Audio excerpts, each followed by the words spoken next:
Oui, c'est vrai, mesdames et messieurs, l'Iran a touché les États-Unis, mais de manière intelligente. Regardez.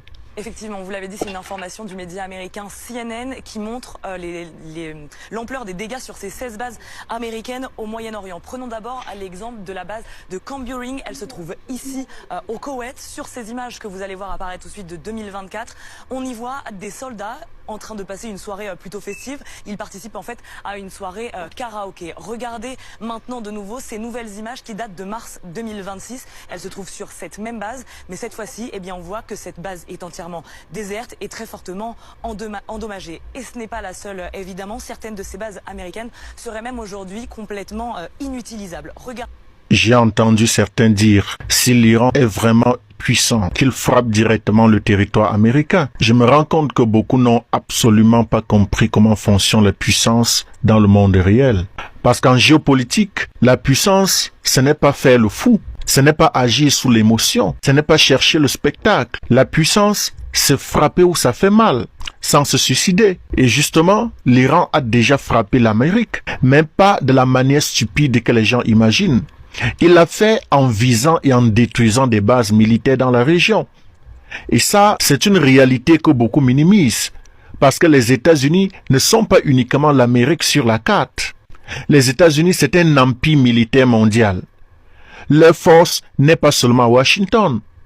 Elle est dans leurs bases en Irak, en Syrie, au Qatar, au Bahreïn, au Koweït, en Jordanie, dans le Golfe Persique, dans la mer Rouge, partout. Donc, toucher ces bases-là, ce n'est pas frapper des cailloux au Moyen-Orient. C'est frapper directement l'armée américaine, frapper son réseau, frapper son système de projection de puissance. Et là où c'est encore plus intelligent, c'est que l'Iran comprend une chose. Frapper le sol américain, c'est donner aux États-Unis le prétexte parfait pour déclencher une guerre totale, une guerre d'extermination, une guerre où l'Iran serait isolé diplomatiquement et où même certains pays qui le soutiennent aujourd'hui seraient obligés de condamner. Donc, l'Iran ne joue pas aux héros hollywoodiens, il joue aux stratèges. Il frappe là où les Américains sont exposés, là où ils sont vulnérables, là où ils sont loin de leur territoire, là où la défense n'est pas aussi absolue qu'à l'intérieur des États-Unis. C'est exactement ça le message iranien. Je n'ai pas besoin d'attaquer New York pour prouver que je peux atteindre l'Amérique. Je peux toucher tes soldats, tes bases, tes intérêts, tes alliés, tes routes pétrolières et ton contrôle régional. Et c'est là où beaucoup se trompent, les amis.